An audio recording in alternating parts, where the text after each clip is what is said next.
Hello everyone, welcome to today's lecture. In this lecture, we are going to learn about the Hadoop. So let's start. So Hadoop is an open source Java based framework from Apache which is used for storing, processing and analyzing data which are very huge in volume. So as we discussed in our previous lecture that big data contains a data. So big data is a data in which a huge amount of data is there. So for processing that data we need a advanced method than the traditional methods, because the traditional method can't handle such kinds of data. So for that the new concept is introduced, which is a Hadoop. So by using this we can store processing or analyzing data which are very huge in the volume. Hadoop is used for batch or the offline processing. Here the batch processing means that we are processing a large volume of data at once. So it is a collection of software utilities which uses a network of many computers to solve problems involving large amounts of data and computation. Here multiple software utilities or many computers combined together is used to solve the problem of handling large amounts of data and its computation. So by using this the Hadoop concept is worked. So let's understand Hadoop by using its architecture. So Hadoop architecture is Hadoop is also called the HDFS or the Hadoop Distributed File System. So it is a block structured file system where each file is divided into a block of predetermined size. So HDFS is a one file system in which a file is divided into the blocks in the predetermined size. So we are dividing each and every file into some predefined size and stored at multiple locations. So these blocks are stored across a cluster of one or several machines. So as I said that there are many computers are there. So the divided files and the divided blocks is stored across many computers over the network. So Apache Hadoop HDFS architecture follows a master-slave architecture, where the master-slave means a client-server architecture, where the server is equals to master and slave is equivalent to client, where the cluster consists of a single name node or a single master node and all others are the data nodes or slaves. Here master node is also called the name node, or we can easily understand the master node or name node with a server. So it is equivalent to one big server which handles all types of processing, and the data node or the slave nodes are same as a client, so who are the slaves, and they are connected with that big server. So all the slaves are connected with one master, or we can say that all the data nodes are connected with one name node. HDFS can be deployed on broad spectrums of machine that supports Java. So one can run several data nodes on a single machine, but in the practical world the data nodes are spread across a various machine. So that is, if that multiple data nodes in the one machine is very difficult task. So we are collecting many data nodes and they are connected with a name node. So as shown in this figure, there is one name node, or we can compare this with the server, and all other are the slaves or the data nodes, and they are connected with the name node. So let's understand each term in detail. So Hadoop architecture mainly has three terms, which is a name node, data node and secondary name node. So first is the name node. So name node is the master node in the Hadoop HDFS architecture that maintains and manages the block present on the data nodes or the slave nodes. So as I said that name node is similar to the server or the master node. So it handles all the data nodes connected with it. So name node is a very highly available server that manages the file system's namespace and controls access of files by client. So all the access of each and every files is also maintained by the name node. We can say that all data is stored at the data node, and that data node is connected with the one master node or the name node. Now it is responsibility of name node to provide a permission, to provide access. So we can compare like one suppose our prime minister. Our prime minister is a name node who are responsible for all kinds of rule in a country, and all the states in the India. Suppose India is a name node, and all the states in the India are the data nodes. So they all are connected with one main country, which is India, and all the rules is applied on each and every country. So all the management, all the authority or the power is given to the main name node. The HDFS architecture is built in such a way that the user data never resides on the name node. The user's data directly can't saved on the name node, but it resides on the data node only. Now the functions of name nodes are, it is a master daemons that maintains and manages the data nodes. Yes, as I said that all types of management of data nodes is done by the name node.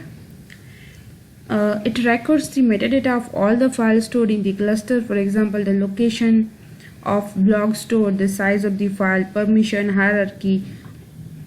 All types of metadata is also maintained by the name node.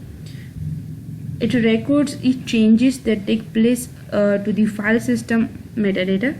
So for example, if file is deleted, then in the HDFS the name node will immediately record this in the edit log. So this type of small metadata, this type of small changes is also maintained by the name node. It regularly receives a heartbeat and a block report from all the data nodes in the cluster to ensure that the data nodes are alive.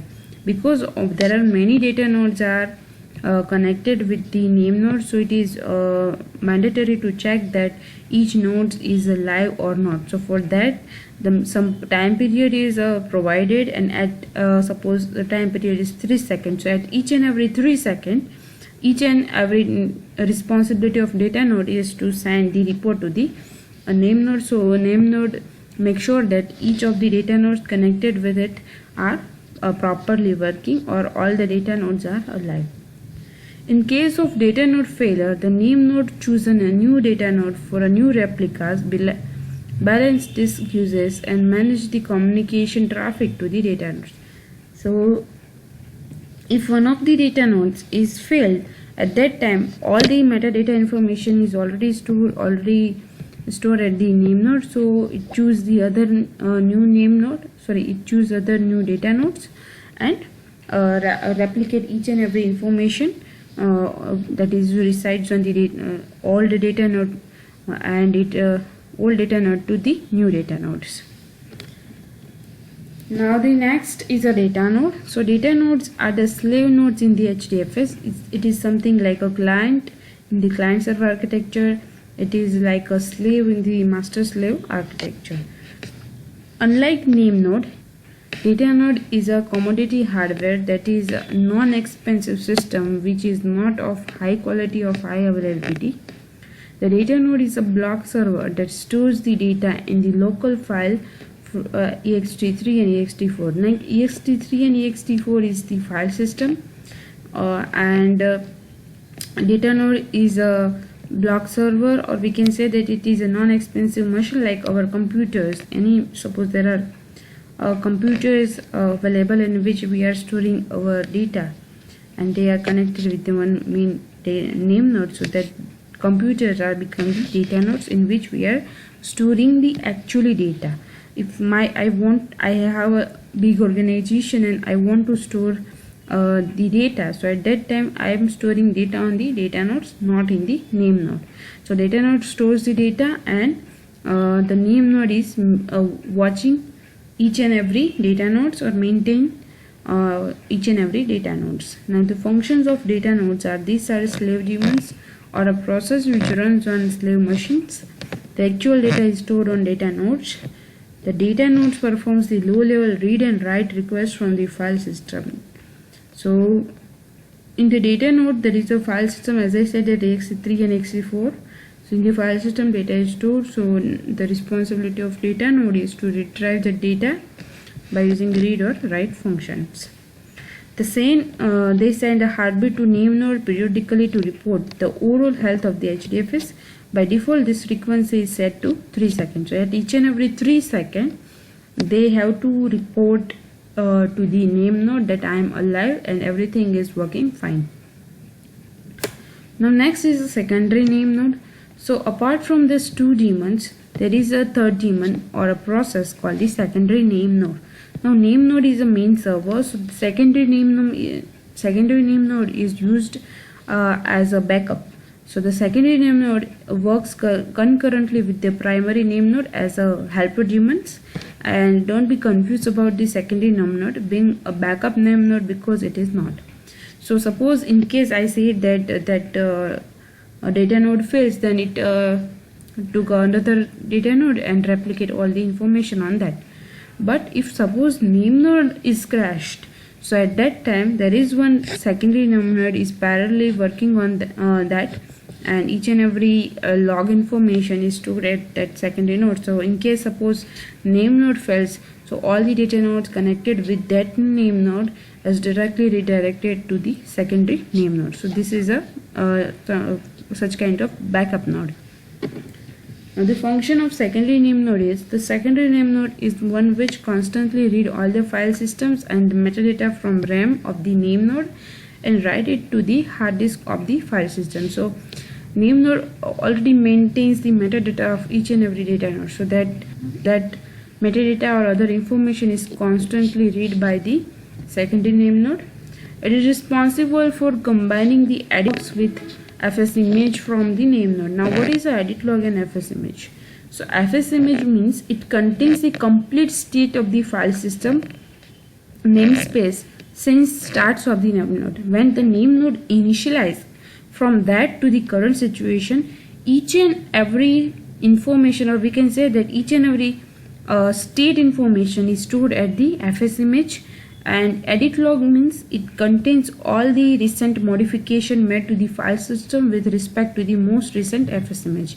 Like these are the two files, and they stored fs image stored the complete state information, while the edit log stores when we are changing a smaller modification to the data. So each and every modification, yes, recent modification is stored at the edit logs.